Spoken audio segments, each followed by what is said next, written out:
full-blown meltdown, okay? I don't know how the DNC convention is going to play out. Myself and Daniel, we are going to be doing everything we can, and I know a lot of other people have said that they're going to come here as well. I know that Russell from Due Dissidence, I know Craig from Pasta to Go, said they're going to be here. I think a few other people are going to be here in Chicago as well, but obviously there's a full-blown panic, okay? Let's rip off this Band-Aid. The Democrats are in a full panic, and to which I have to say, myself and Daniel told you that this was going to happen, liberals, and all those people hating on hard lens media way back in 2020. And if you think that the censorship was ever going to make us apologize and say, oh, we were so wrong, forgive us, please, we're so sorry. No. And I'm eating this up. I'm enjoying every minute of it. And even in a hypothetical scenario, should Biden win it, it's going to be by the skin of his teeth, okay? I'm not expecting much from this administration, but let's talk about this full-blown, scary panic because, you got people like Robert De Niro crying, okay? And look, he's done great movies. You got to separate the art from the artist. So let's look at the person. De Niro, cry as much as you want. You could be this tough New Yorker, but, last I checked, the image of New York City is, tough guys. Tough guys don't cry. Tough guys don't dance. If you know the reference of the movie I made, I love you. If you didn't, it's okay. It's fine. But it's worth it. Oh, God, oh, man. Anyway, so Democrats are in a full-blown meltdown over Trump-Biden race. So let's talk about the panic, because I got a couple of videos here that are going to show their utter hypocrisy, because they are really nothing but hypocrites. This is the absolute truth of it all. So Democrats are warning against a full-blown meltdown over polls showing President Biden behind President Trump and the party in danger of losing its Senate majority. Okay, well, hey, Democrats, you want to know what could have solved this? Is if you actually had follow-through. I know, controversial statement. Holy cow, Democrats actually having, surprise, follow-through. Follow-through. That's the key word of the day. Follow-through. But no. So anxiety, they got anxiety now. Oh, the anxiety. Oh, no. Never mind. I'm not going to swear that much. Anxiety among Democrats is at a high water mark. Oh, guys, come on. Everybody in my live stream audience, you better be nice. I better not see any mean chats or mean comments. No joke.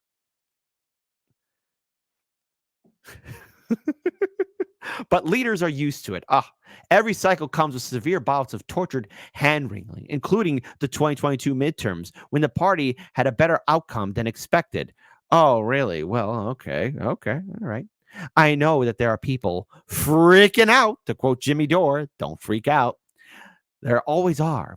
This is not news, in essence, said Democratic strategist Simon Rosenberg. The way I describe the election now is that we're a higher seed team in a basketball tournament. No, you are not. We should win. Let's just put more air in the basketball. Maybe we get a 3-point shot. But we have to go out and win the game. And it's tied early. But I think we're much more likely to win this thing than they are. Biden is consistently polling behind Trump or neck and neck with the polling averages from DDHQ and the Hill showing Trump leading by just more than 1 percentage point. And there he is. There's Trump and there's Biden. I swear, man, election night's going to be funny. Like, people are going to be saying, Jesus Christ, kid, man, calm down. You're laughing too much at this. To which I have to say, I'm loving it. I'm loving every minute of it. I mean, this is art to me. This is art to me. So concern peaked Monday when Politico reported on a collective freak out among top Democrats as Biden continues to struggle in a number of battleground states and has seen Trump's fundraising hit a new gear in recent months. Well, gee, maybe it's because Donald Trump kept his political organization together. Now, of course, I've been seeing this ever-growing increasing comment of people saying, oh, Kit, you're a right-wing supporter. Oh, Kit, why don't you be critical of Trump? I have been critical of Trump. right? But there's nothing more that I could say that hasn't been said by others. And if you want to watch somebody bashing Republican lawmakers, hey, there's corporate media or there's the quote unquote neoliberal independent media out there that tells you we got to vote blue no matter who. All right. Look, Republican politicians are the same as Democratic politicians. Okay. The reason why I'm tougher on Democrats is because they played this big song and game and it took a lot of us for a ride. While some Democrats acknowledge these concerns are valid, they argue time is on their side. No, the fuck it is not. Okay, it is not. And I'm going to explain why it's not on their side. First of all, we are in 2024 right now. Surprise, surprise, the year of the dragon. To quote Cat Williams, all lies will be revealed in this year. First of all, number one, January, February, March, April, May. Okay, we're almost ending at May, 5 months in. So that means you got June, July, August, September, October, 5 more months. Democrats, you should have been doing this strong ground game last year in 2023. And I saw nothing but a mediocre old president and a mediocre vice president that the whole country despises or hates. It's not my fault that the Democrats failed at everything. It's not your fault that the Democrats are failing. It's a Democrat's fault. It's their diehard sycophant people who carry water for the Democrat Party's fault, okay? Not our fault. You have to go out and earn our vote. And what have the Democrats done to earn our vote? Not a gosh darn thing. Now listen to this one. Listen to this one. Everyone, try not to spit out your coffee. And if you're on the road, don't go into road rage. Don't become a road warrior. Democrats historically are professional warriors. Warriors. Warriors. Not warriors. English is not my first language right now. I am so sorry. Said John Lombard, a Democratic strategist with Rock Solutions. That's a horrible name. Who served as a top aide to Senator. Oh, listen to this person. Senator Kristen Sinema. Well, Johnny boy, your cinema person has been an all-star performer, yeah? And former Senator Clary McCaskill. Hey, there we go. That said, this year's election includes higher stakes than almost any in recent American history, including battleground state polling numbers that are certainly not as confidence-inducing as many of us would like. Democrats are right to be concerned, given that the overall picture, but the amount of time between now and November is a lifetime in electoral politics. No, it's not. Concern is warranted, but bedwetting is not. Oh, you listen. When a liberal goes to sleep, they're crying.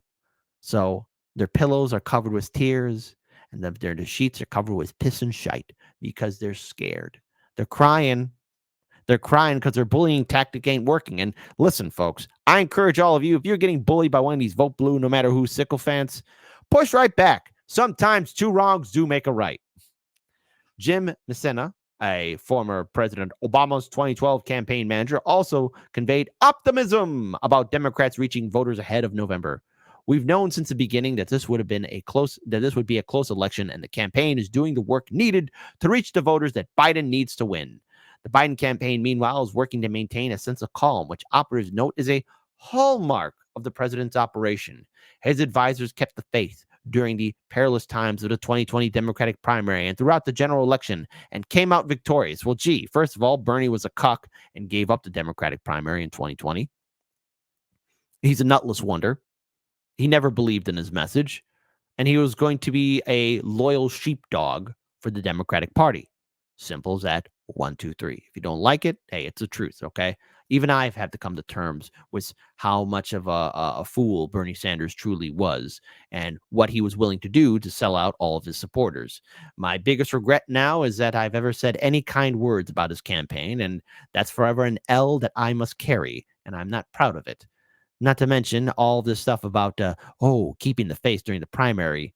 Dude, listen, the DNC was doing everything it can to make sure that Bernie wouldn't get the nomination. Simple as that.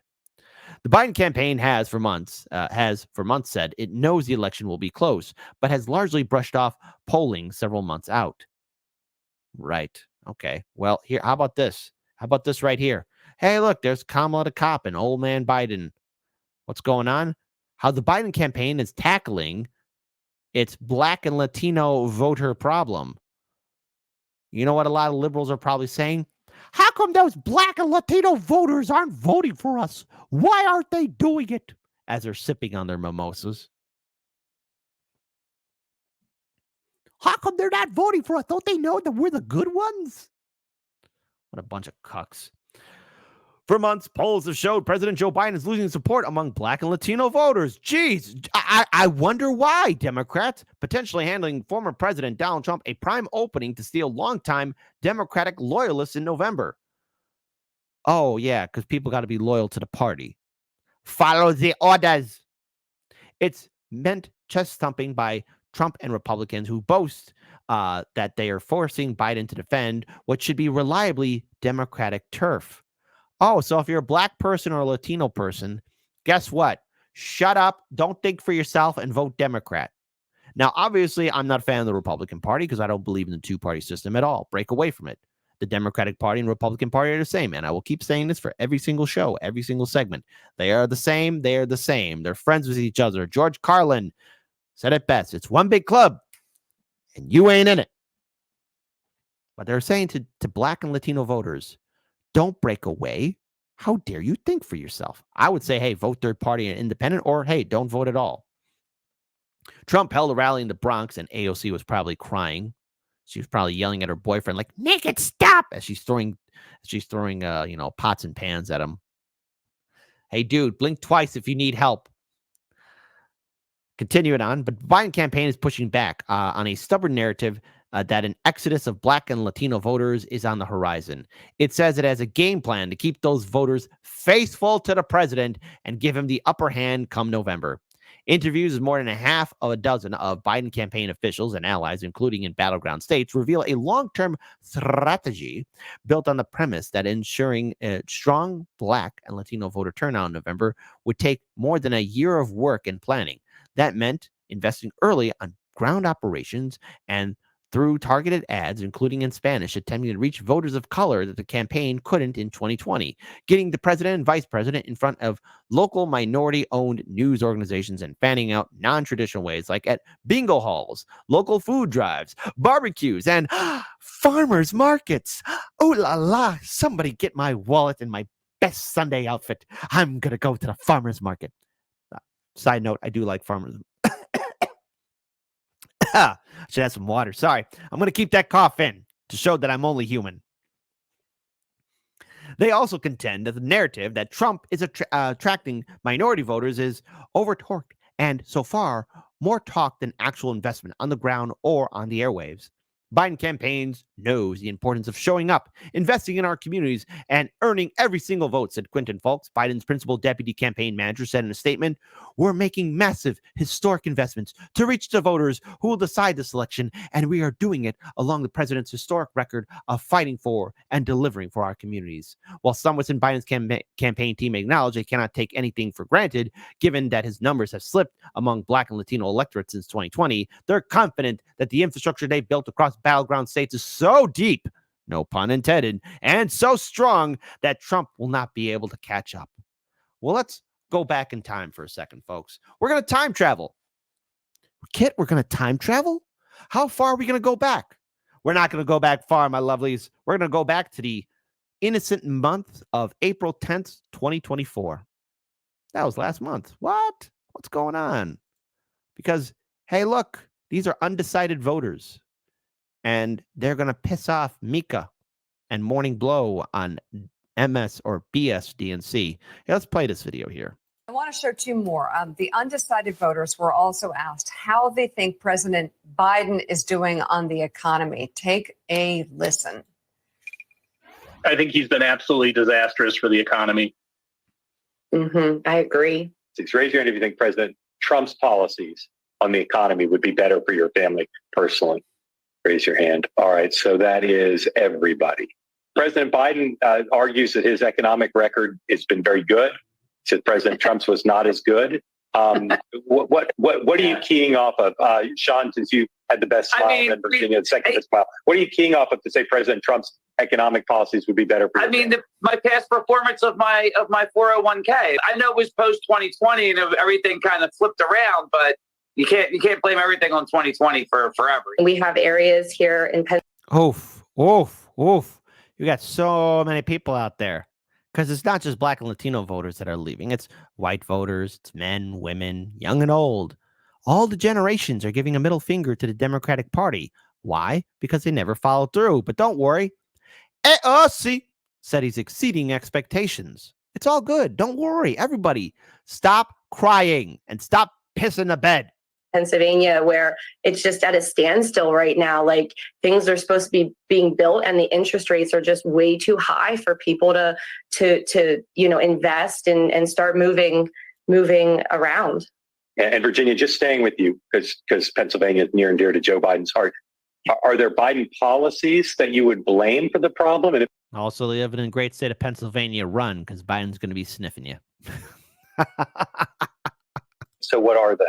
The interest rate is so high right now, and I know they're trying to cut the inflation down, but like, if nobody is building, no businesses are really coming to Pennsylvania right now to keep us moving forward. Even if you're trying to buy a house, because I'm trying to become a first-time home buyer, the prices are so high right now. It's just hard. Is there anything Joe Biden could do or say between now and the time you vote that would make you feel differently about feeling that his policies would not be as good for your family on the economy? Or are you pretty much decided that Trump's policies would be better for the economy? I mean, I feel like he doesn't even take accountability for what's going on in the economy. Not even accountability. Like, he's in denial that it's happening. The point is, Biden needs to hear the people, because when he's talking about the economy doing stellar, he's talking about the stock market. He's not looking at homelessness or joblessness. He's not, at Hagee's point, and thinking about how much it costs to go to the grocery store. And he's gaslighting literally everyone in the process. And Omar, you voted for Joe Biden last time, right? Yeah. Some really important and hard insights for the Biden campaign. She said hard. Okay, no, come on. I got to be mature. Look, folks, yesterday I had a little bit of a back and forth with a few people, some liberals. And they weren't really too happy with my opinion about how this election might turn out. And one person said, well, why don't you just start saying some nice things about Biden? No, I will not. I'm not going to say anything nice about Biden. And then, of course, some people might say push back at me, because look, I said some things about Trump. It's not positive. I didn't say nice things about Trump. I stated facts. He kept his political organization together. He kept his supporters motivated. There's a difference. And I have to acknowledge a fact, and we all have to acknowledge the fact. This is Politics 101, and this goes for any incumbent in office. I don't care how you're politically affiliated. You have to keep your voting base excited, like, hey, that's our guy. That's the main man or gal in office representing us. And I'm more than happy to go out there and canvass for them for the next election cycle. The Democrats didn't do that. They just sat right back on their fat wazoos and said, hey, shut up and vote for us next year. Campaign to hear there, and hearing all that, you might think things are pretty bad for President Biden. That was not good. Yeah, no, you think, Mika? Blink twice if you need help. But look, folks, everybody sees it. This was a rare moment. It's only 29 seconds, but a reporter asked Biden this important question. Reporter asked Biden if he's going to serve his full 4-year term or hand power over to, oh, God help us all, Kamala Harris. Hey, folks, in a hypothetical, let's have democracy in the chat. I know, controversial statement. What's democracy? Election integrity. Kit, what democracy? You better start speaking English on this channel. Reporter asked Biden if he's going to serve his full 4-year term. So, hey, what would you prefer? Would you like to see old man Biden serve his second term for full 4 years, or option two, would you be okay with Kamala taking over?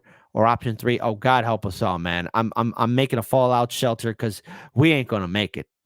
I wonder how many 3s are going to be in the chat. I wonder. Kit rigs his elections. I do not. I just give people real choices. President Biden, will you be serving your full 4-year term or handing over power to Vice President Harris?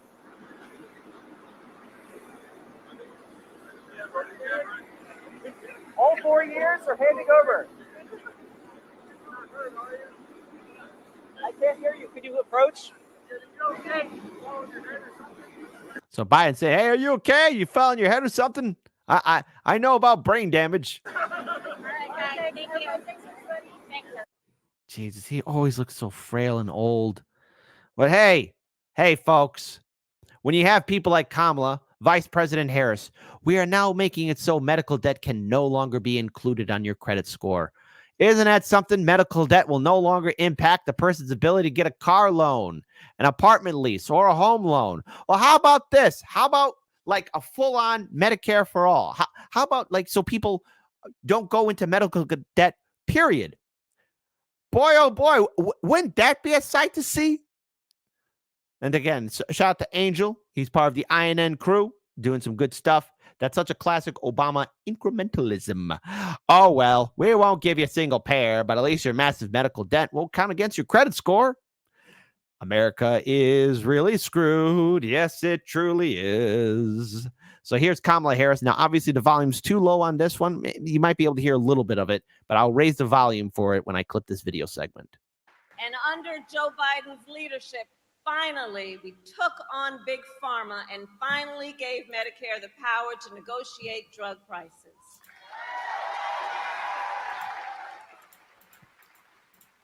We also took on the issue of debt, which makes so many people feel like they can never get ahead.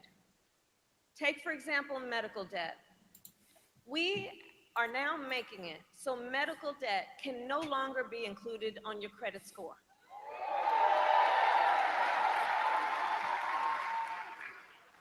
So that medical debt cannot impact the person's ability to get a car loan, an apartment lease, or a home loan. And under Yay, great. More incrementalism. Shout out to Angel.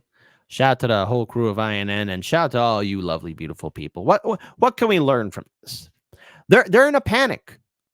You know, here in Chicago, yes, we are a Democratic city, but no one's excited for the DNC convention coming here. No one's excited for the Democratic Party here. There's anger and outrage. People are furious. People are protesting and calling out Democrats for the hypocrites that they truly are. And they are hypocrites. They are frauds. They are liars, like any politician. And yet they're going to be using the bullying tactic of, if you don't vote for us, oh no, here comes Trump. And you know what? They're going to do their little silent and very stealthy approach. It might come off as racist or bigoted, but they're going to be talking to black voters and Latino voters. They're going to be talking down to them. And they're going to be saying, if you people don't vote for us, it's going to be worse for you under Trump. See, Democrats don't care about black voters, and they don't care about Latino voters. How do I know that? Folks, I live in Chicago. Chicago's the world heavyweight champion of Democratic corruption, okay? This city is a neoliberal nightmare, not a communist utopia. And the Democratic Party has given the middle finger to a lot of voters, and they've done this not only here in my city, but nationwide. Democrats, you're in a full-blown panic, and it's not my fault. It's your fault. Maybe this should be a learning lesson, but obviously, Democrats, you didn't learn anything from 2016. You got arrogant in the aftermath of 2020, and now you're crying in 2024. Live with your failures. It's not my fault, and it's not anyone in my audience's fault that you're losing. It's okay. Cry about it later.